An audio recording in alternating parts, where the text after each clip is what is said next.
Yo, what's going on, everybody? Welcome in the Vikings Now by Chat Sports. My name is Patrick Siepman, and we got some breaking news for you guys on this beautiful Sunday morning as the Vikings have traded Sam Howell to the Philadelphia Eagles and also signed Carson Wentz officially after he was working out with the Vikings yesterday.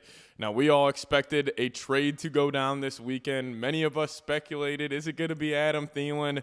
No, it's actually Sam Howell going to the Eagles. But the Vikings actually got a fifth-round pick in this deal, which is a bit of a shocker. I could not see any team trading some serious draft capital for Sam Howell, but Howie Roseman picked up the phone, wanted to get another quarterback in that room in Philadelphia. So we'll talk about what this means for, Max Brosmer, the current Vikings quarterback room, and also just talk about both trades combined, the Harrison Phillips trade and the Sam Howell trade, and talk about where the Vikings draft capital sticks right now, because that will be a total of 4 picks the Vikings have just picked up over the last couple of days. And then Adam Schefter also gave an update on Adam Thielen. So we'll talk about it all on today's show.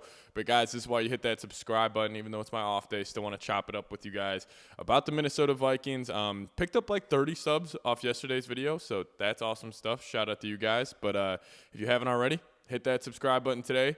No matter when, no matter what time it is, where I'm at, yada, yada, yada, I'll have video for you guys ASAP on the Minnesota Vikings. So hit that sub button today. So the official trade details. So the Minnesota Vikings, we received a 5th-round pick in 2026 and a 7th-round pick in 2027 for Sam Howell. Now we also attached a 6th in 2026. So I wanted to combine both trades because obviously we know there is a corresponding move waiting for the Minnesota Vikings, whether that's Adam Thielen or, another big name out there that maybe we don't know about. But the Vikings don't make these moves without having something else down the line because they view themselves as a championship contender.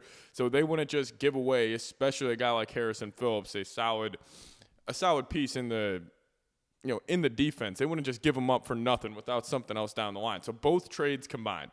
So the Vikings obviously have sent away Harrison Phillips, Sam Howell, a 2026 6th and 7th round pick. Now, what did the Vikings get in return?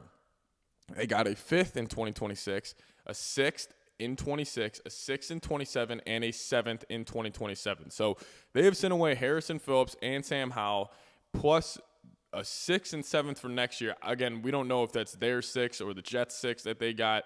Still TBD on that. But all in total, the Vikings got 4 draft picks back over the last, 5-ish days, and that being a 5th, 2 6th, and a 7th round pick.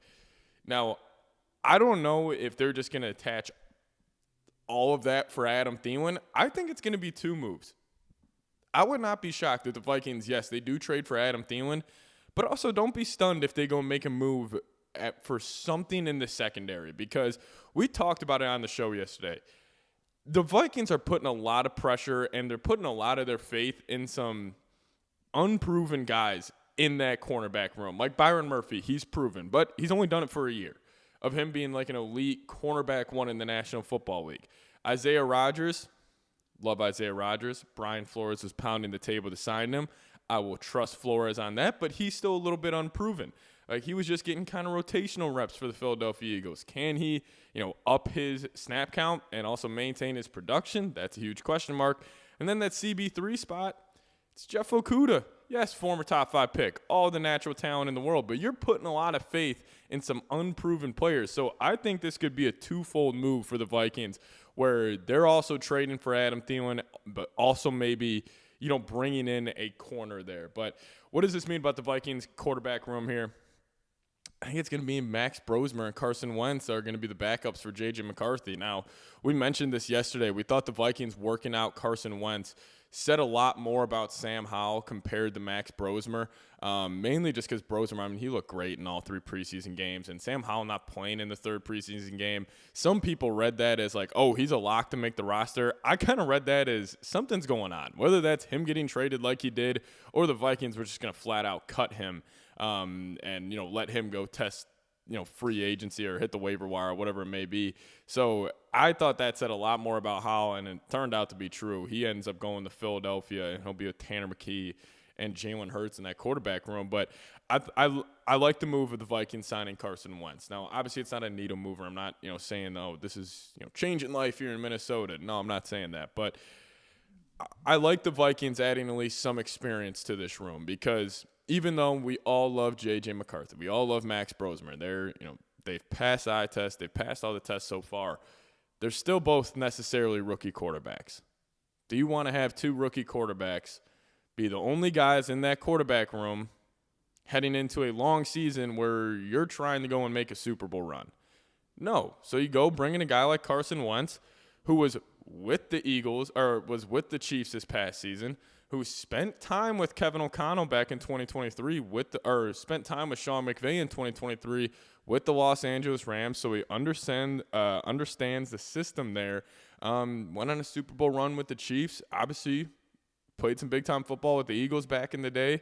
Saw Nick Foles go on that Super Bowl run when he got hurt. So he has seen a lot in the NFL, and I think just adding that experience does hold some value. And, if it is a one-gamer, JJ's out for, 2 to 3 weeks, maybe KOC can do something with Wentz. Not saying he could, revitalize his career like he did with Darnold, but shit, man, for 2 to 3 games, Kevin O'Connell can fix anything. Like we saw Josh Dobbs look like a superhero for 2 to 3 games.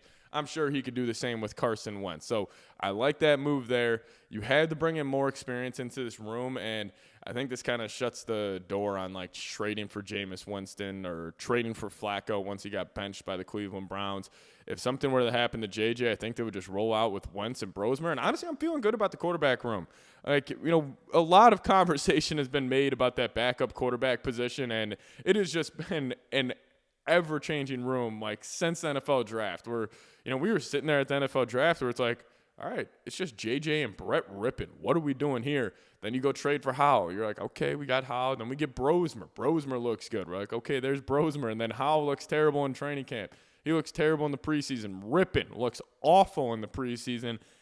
And then you're able to bring in Carson Wentz. Brosmer shows you something. So now you're starting to get something going, with this trade here. But so I think the biggest shocker is somehow the Vikings getting a 5th-round pick for Sam Howell in this. I really don't know how that is even possible. It almost makes me feel a little weary about this trade, mainly because it's Howie Roseman you're trading with. When was the last time a team won a trade against the Philadelphia Eagles? But I think the Vikings won this one. You're getting a 5th-round pick for Sam Howell. I don't know if he saw something, but Sam Howell's looked terrible when he's been out there. So got to give credit to Kwesi on that one. The fact that you're able to get a 5th, 2 6th, and a 7th for Harrison Phillips and Sam Howell over the last couple of weeks, or not weeks, days, I think that's great stuff there. So Adam Schefter also tweeted this out about Adam Thielen, then we'll get on out of here, saying by adding an extra pick via trade this morning, the Vikings have now added ammunition to go trade for a wide receiver. They've inquired on former Vikings wide receiver Adam Thielen, but Carolina has been reluctant to deal with the respective and productive veteran. So I talked about this yesterday. I don't think this is a trade that's going to happen anytime soon. And honestly, I think the Panthers hold all the leverage here. Like, they have no motivation to trade Thielen. Like, you think about their wide receiver core. Like, everybody's like, oh, dude, they got so many mouths to feed. Why, they can just let Thielen go for nothing. I kind of disagree with that. Yes, they just drafted Tet. They drafted Leggett last year. They like Coker. They like Hunter Renfrow. They like Jimmy Horn. But let's just say you let go of Thielen. Your top 3 guys in Carolina are a rookie and 2 second-year guys. In a division where that division is so bad, I think some teams can almost get delusional thinking they can go win it. I'm sure Carolina thinks they can go win that division this year. So why would they just want to move off Adam Thielen for a 6th-round pick? Because that's probably all the Vikings are offering. I can't see the Vikings maybe giving up a 4th or, giving up a 5th. Maybe they give up the 5th that they got from Philadelphia in this deal, but I can't see Carolina having really any motivation to move off Adam Thielen at this point. Maybe I'm wrong. Maybe, this could just be a, hey, we're going to do Thielen right type of situation. Then I can see that. But I think this is going to drag out for a little bit, and I don't think it's a guarantee Thielen does return. I think the Vikings would be calling other teams. Like, watch out for an Alec Pierce, maybe a Jacoby Myers of the Las Vegas Raiders. And, again, that big fish is still out there. If you want to create the best wide receiver trio in NFL history, call up Miami, go get Tyreek Hill. That would send a message to everybody in that locker room like, hey, we're not effing around this year. We think this team is good enough to go win a Super Bowl. So you still have that move up your sleeve. But overall, got to give up the Quezzy. A 5th-round pick for Sam Howell. We'll take it. So appreciate everybody for tuning in to today's show. See you guys next time. As always, Skol Vikes.